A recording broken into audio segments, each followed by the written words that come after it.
दुनिया में जितने भी लिविंग बींग्स प्रेजेंट हैं वो सब के सब अपना जो भी काम दिन भर में करते हैं उनके लिए उनकी बॉडी में एनर्जी का होना बहुत ज़रूरी होता है। दोस्तों, इसी एनर्जी से ही वो अपने दिन भर के काम को कर पाते हैं। लेकिन क्या आप ये जानते हैं कि इन लिविंग बींग्स को ये एनर्जी कैसे मिल पाती है? दोस्तों, यदि लिविंग बींग्स अपना खाना ना खाएं तो उनको किसी भी प्रकार की एनर्जी नहीं मिल पाएगी। तो इस तरह से भोजन करना यानी फूड इनटेक करना हर एक लिविंग बींग्स के लिए नेसेसरी होता है। आज के इस वीडियो में हम इसी फूड के कंपोनेंट्स के बारे में जानने की कोशिश करेंगे। तो दोस्तों, चलिए जानते हैं कंपोनेंट्स ऑफ फूड के बारे में। दोस्तों, फूड में मेनली दो कंपोनेंट्स प्रेजेंट होते हैं। एक होता है ऑर्गेनिक कंपोनेंट और दूसरा होता है इनऑर्गेनिक कंपोनेंट। ऑर्गेनिक कंपोनेंट्स में carbohydrate, proteins, fats, vitamins etcetera आते हैं। इसी तरह से इनऑर्गेनिक कंपोनेंट्स में वाटर और मिनरल्स प्रेजेंट होते हैं। तो इस तरह से देखा जाए तो लिविंग बींग्स जो भी खाना इनटेक करता है, जो भी खाना खाता है, उसमें ऑर्गेनिक और इनऑर्गेनिक दो तरह के कंपोनेंट प्रेजेंट होते हैं। तो चलिए इन सारे कंपोनेंट्स को एक एक करके विस्तार से जानने की कोशिश करते हैं कि आखिर ये कंपोनेंट्स किस किस खाने को खाने से हमारे बॉडी में आते हैं और इन कंपोनेंट्स का हमारे बॉडी में क्या रोल होता है। तो चलिए स्टार्ट करते हैं आज का यह वीडियो और जानते हैं कंपोनेंट्स ऑफ फूड के बारे में। तो चलिए सबसे पहले जानते हैं सबसे इम्पॉर्टेंट कंपोनेंट जिसका नाम है कार्बोहाइड्रेट के बारे में। दोस्तों, कार्बोहाइड्रेट्स हाइड्रेट्स ऑफ कार्बन होते हैं, यानी कार्बन के हाइड्रेट्स को ही कार्बोहाइड्रेट्स कहा जाता है। इनका जनरल फॉर्मूला CxH2O होता है। दोस्तों, कार्बोहाइड्रेट्स लिविंग बींग्स में जब एंटर करते हैं तो इनका मेन काम होता है प्रोवाइड एनर्जी, यानी कार्बोहाइड्रेट्स लिविंग बींग्स को एनर्जी देने का काम करते हैं और इसी के द्वारा दी गई एनर्जी से वो दिन भर के काम को कर पाते हैं। कार्बोहाइड्रेट्स बहुत सारे फूड्स में पाया जाता है, जैसे कि कुछ इम्पॉर्टेंट फूड्स इस प्रकार हैं, जैसे कि व्हीट यानी गेहूं में, राइस यानी चावल में, शुगर केन यानी गन्ने में और अलग अलग प्रकार के फ्रूट्स में ये कार्बोहाइड्रेट्स बहुत ज़्यादा मात्रा में पाया जाता है। तो इस तरह से कार्बोहाइड्रेट्स एनर्जी देने का काम करता है। तो दोस्तों, इस चित्र में आप ध्यान से देखिए, इसमें जो भी फूड मटेरियल्स आपको दिखाए जा रहे हैं ये सारे के सारे ऐसे फूड कंपोनेंट्स हैं जिनमें कार्बोहाइड्रेट्स बहुत ज़्यादा पाया जाता है और इनको खाने से हमारे बॉडी में एनर्जी जनरेट होती है, जिस एनर्जी का यूज़ करके हम अपने डिफरेंट्स वर्क को परफॉर्म कर पाते हैं, डिफरेंट्स काम को कर पाते हैं। तो इतनी सारी कार्बोहाइड्रेट्स वाले फूड को खाने से हमारे बॉडी में एनर्जी मिलती है और ये एनर्जी हमको wheat, rice, grains, sugar cane यानी बहुत सारे ऐसे अनाजों में मिलती है जिसमें कार्बोहाइड्रेट्स बहुत ज़्यादा मात्रा में पाया जाता है। और इनको खाने के बाद जब इनका डाइजेशन होता है तो हमारे बॉडी में इससे ग्लूकोज फाइनली बनता है और ये ग्लूकोज जो हमारे बॉडी में बनता है ये हमारे बॉडी में एनर्जी देने का काम करता है। तो इस तरह से यदि हम कार्बोहाइड्रेट्स को खाएंगे तो इससे हमारे बॉडी में एनर्जी मिलेगी। तो चलिए अब जानते हैं दूसरे इम्पॉर्टेंट फूड कंपोनेंट्स के बारे में जिसका नाम है प्रोटीन।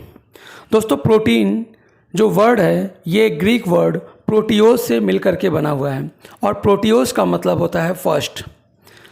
दोस्तों, प्रोटीन्स जो होते हैं ये डिफरेंट टाइप्स के एमिनो एसिड से मिलकर के बने होते हैं, यानी एमिनो एसिड्स जब आपस में कंबाइन होते हैं तो इससे एक न्यूक्लियोटाइड्स यानी एक पॉलीमर का फॉर्मेशन होता है और इसी को ही एमिनो एसिड्स का पॉलीमर कहा जाता है और इससे प्रोटीन का फॉर्मेशन होता है। दोस्तों, प्रोटीन्स हमारे बॉडी में बॉडी बिल्डिंग फूड होती है, यानी बॉडी को बिल्ड करने का काम करती है। और प्रोटीन्स मेनली किन किन फूडों में पाई जाती है वो है पल्सेस यानी दालों में, मीट यानी मांस में, मिल्क यानी मछली में, दूध में, फिश यानी मछली में और एग्स यानी अंडे में बहुत अधिक मात्रा में पाई जाती है। जैसे इस चित्र में देखिए, इसमें आपको मीट, मछली, अंडे, दूध, दाल, पीनट्स या आलमंड्स यानी जितने भी ड्राई फ्रूट्स होते हैं उन सब में भी प्रोटीन्स बहुत अधिक मात्रा में पाया जाता है। तो इस चित्र में जितने भी फूड मटेरियल्स आपको दिखाए जा रहे हैं, इन सब में प्रोटीन बहुत अधिक मात्रा में पाया जाता है। और यदि हम इन सभी फूड को इनटेक करें तो इससे हमारे बॉडी में प्रोटीन पहुंचेगी। और प्रोटीन, जैसा कि अभी आपने जाना कि एक बॉडी बिल्डिंग फूड होता है, यानी हमारे बॉडी को बिल्ड करने का काम करता है। इसीलिए जब बच्चे बढ़ रहे होते हैं तो उनको अधिकतर दूध पिलाने की सिफारिश की जाती है। बच्चों को दूध अधिक पिलाया जाता है क्योंकि दूध में प्रोटीन बहुत अधिक मात्रा में पाया जाता है और ये प्रोटीन बच्चे के बॉडी के बिल्ड करने में बहुत ही इम्पॉर्टेंट रोल प्ले करते हैं। चलिए, प्रोटीन के बाद अब जानते हैं दूसरे एक बहुत इम्पॉर्टेंट फूड कंपोनेंट के बारे में, जिसको फैट या लिपिड कहा जाता है। दोस्तों, फैट या lipids esters of glycerol and fatty acids और ट्राइग्लिसराइड्स ऑफ फैटी एसिड्स होते हैं। यानी ग्लिसरॉल के ईस्टर्स या फैटी एसिड्स या फैटी एसिड्स के ट्राइग्लिसराइड्स को फैट या लिपिड कहा जाता है। दोस्तों, फैट या लिपिड भी एनर्जी प्रोवाइड करने का काम करती हैं। दोस्तों, इनका एनर्जी देने का जो रेशियो होता है वो कार्बोहाइड्रेट से अधिक होता है। Give energy more than carbohydrates, यानी कार्बोहाइड्रेट से ये एनर्जी बहुत अधिक मात्रा में देते हैं। फाउंड इन ऑयली फूड्स, यानी जितने भी ऑयली फूड्स हम इंटेक करते हैं उन ऑयली फूड्स में फैट या लिपिड बहुत अधिक मात्रा में पाया जाता है। तो इस तरह से ऑयली फूड्स को खाने से हमारे बॉडी में फैट पहुंचता है जो कि एनर्जी देने का काम करता है। जैसे कि इस चित्र में देखिए, इसमें जितने भी फूड मटेरियल्स आपको दिखाए जा रहे हैं इन सब में फ़ैट बहुत अधिक मात्रा में पाया जाता है और इनको यदि हम अपने बॉडी में इंटेक करते हैं तो इससे हमारे बॉडी में फ़ैट पहुंचता है और फैट का जब डाइजेशन हमारे बॉडी में होता है तो इससे डिफरेंट टाइप्स के फैटी एसिड्स का फॉर्मेशन होता है जो हमारे बॉडी में मेटाबॉलिकली डाइजेस्ट होकर के एनर्जी देने का काम करते हैं। फैट का जो एनर्जी देने का रेशियो होता है वो कार्बोहाइड्रेट से लगभग डबल होता है। यानी कार्बोहाइड्रेट्स की तुलना में अगर देखा जाए तो फैट हमें डबल एनर्जी देते हैं। यानी उसका एक मॉलिक्यूल, कार्बोहाइड्रेट्स का एक मॉलिक्यूल जितनी एनर्जी देती है उसका लगभग डबल एनर्जी देने का काम फैट का एक मॉलिक्यूल करता है। तो इस तरह से फैट हमारे बॉडी में एनर्जी प्रोवाइड करने का काम करता है। चलिए, फैट के बाद जानते हैं एक और इम्पॉर्टेंट फूड कंपोनेंट के बारे में जिसको विटामिन्स यानी विटामिन कहा जाता है। दोस्तों, विटामिन एक एसेसरी न्यूट्रिएंट्स होता है, यानी ये एक बहुत ही इम्पॉर्टेंट न्यूट्रिएंट्स होता है सेव फ्रॉम डिजीज़ेज़। यानी ये एक ऐसा न्यूट्रिएंट्स होता है जो हमको डिफरेंट टाइप्स की डिजीज़ से बचाने का काम करता है। यानी ये हमारे बॉडी में अगर प्रेजेंट होंगे तो हमको बहुत सारी बीमारियों से बचाने का काम ये विटामिन्स करते हैं।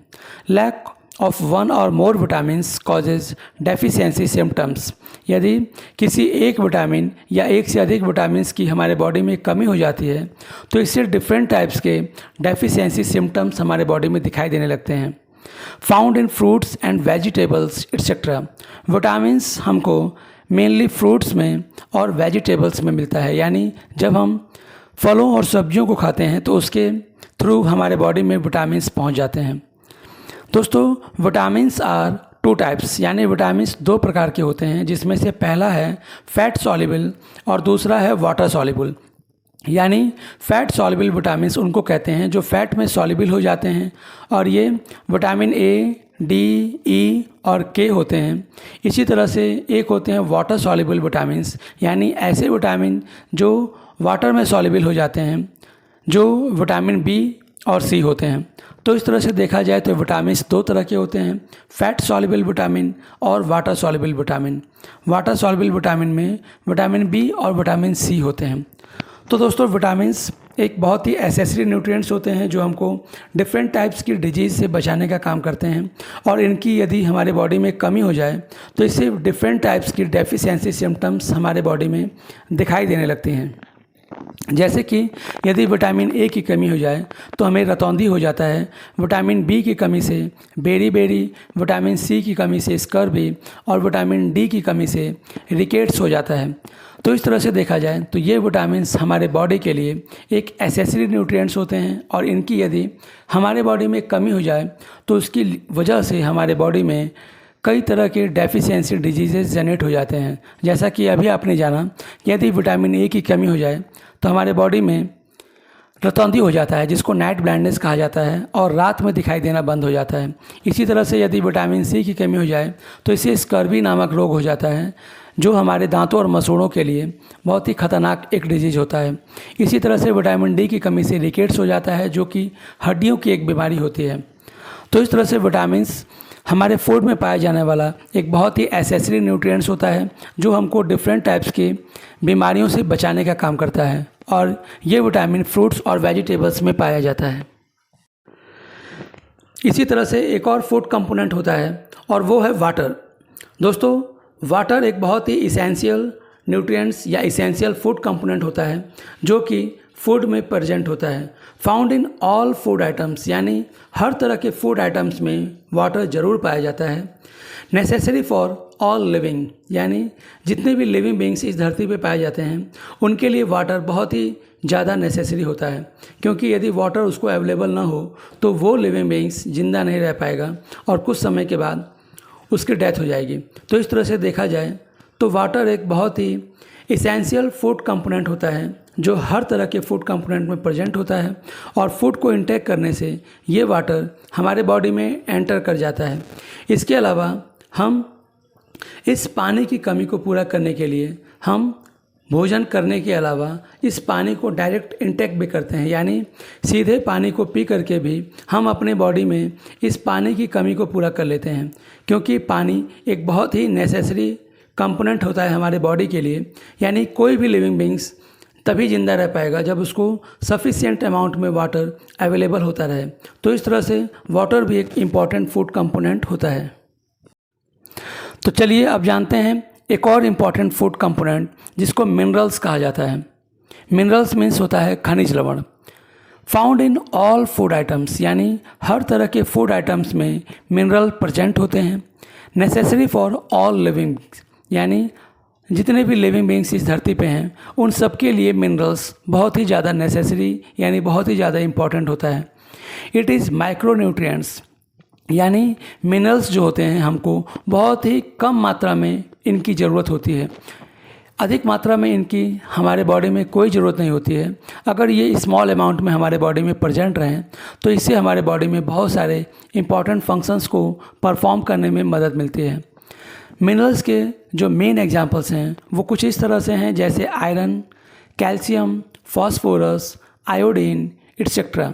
यानी डिफरेंट टाइप्स के मिनरल्स हमारे बॉडी में पाए जाते हैं, और ये मिनरल्स हमारे और अलग अलग लिविंग बींग्स के लिए बहुत ही ज़्यादा इम्पॉर्टेंट्स होते हैं। और ये जब फूड के थ्रू हमारे बॉडी में एंटर करते हैं तो ये हमारे बॉडी में डिफरेंट टाइप्स के मेटाबॉलिक प्रोसेसेस को करने में हेल्प करते हैं। इसके अलावा डिफरेंट टाइप्स की डिजीज़ से भी हमको बचाने का काम करते हैं। जैसे यदि कैल्शियम या फास्फोरस की कमी हो जाए तो हमारी हड्डियां कमज़ोर हो जाती हैं, दांत और मसूड़े कमज़ोर हो जाते हैं। इसी तरह से यदि आयरन की कमी हो जाती है तो एनीमिया हो जाता है, जिस कारण से उस व्यक्ति में खून की कमी हो जाती है। इसी तरह से यदि आयोडीन की कमी हो जाए तो ग्वाइटर हो जाता है, जिसको घेंगा कहा जाता है, और इस वजह से जो गले में थायराइड ग्लैंड होती है वो फूल जाती है। तो इस तरह से देखा जाए तो मिनरल्स लिविंग बींग्स के लिए बहुत ही इंपॉर्टेंट रोल प्ले करते हैं, और जितने भी फूड मटेरियल्स हम लोग खाते हैं उन सभी फूड मटेरियल्स में ये मिनरल्स प्रेजेंट होते हैं। चलिए अब सारे फूड कंपोनेंट्स को एक बार समराइज करने का काम करते हैं। तो दोस्तों, कंपोनेंट्स ऑफ फूड जितने भी होते हैं उनको हम इन 3 तरह से भी डिवाइड कर सकते हैं, जिसमें से पहला होता है एनर्जी गिविंग फूड, दूसरे होते हैं बॉडी बिल्डिंग फूड, और तीसरी कैटेगरी है प्रोटेक्टिव फूड। तो दोस्तों, एनर्जी गिविंग फूड्स का मतलब होता है कि ये फूड कंपोनेंट्स हमारे बॉडी को एनर्जी देने का काम करते हैं, और ये 2 होते हैं, जिसमें से पहला है कार्बोहाइड्रेट्स और दूसरा है फैट। कार्बोहाइड्रेट्स बहुत सारे फूड कंपोनेंट्स में पाया जाता है, जैसे कि शुगर केन, पोटैटो में। इसी तरह से फैट्स जितने भी ऑयली सब्सटेंसेस होते हैं उसमें पाया जाता है, जैसे तिल में और ग्राउंड नट्स में।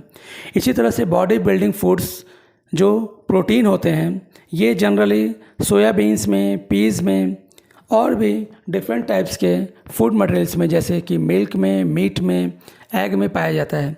इसी तरह से जो प्रोटेक्टिव फूड होते हैं, इनका काम होता है कि हमारे बॉडी को प्रोटेक्ट करना। डिफरेंट टाइप्स की डिजीज से हमारे बॉडी को प्रोटेक्ट करने वाले फूड कंपोनेंट्स को प्रोटेक्टिव फूड कहा जाता है, और ये हमारे बॉडी में विटामिन्स और मिनरल्स के फॉर्म में होते हैं।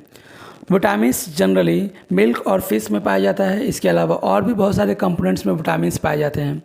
तो इस तरह से जितने भी फूड कंपोनेंट्स होते हैं उनको उनके फंक्शंस के अकॉर्डिंग 3 अलग अलग कैटेगरीज में डिवाइड कर दिया जा सकता है, जिसमें से पहली कैटेगरी है एनर्जी गिविंग फूड।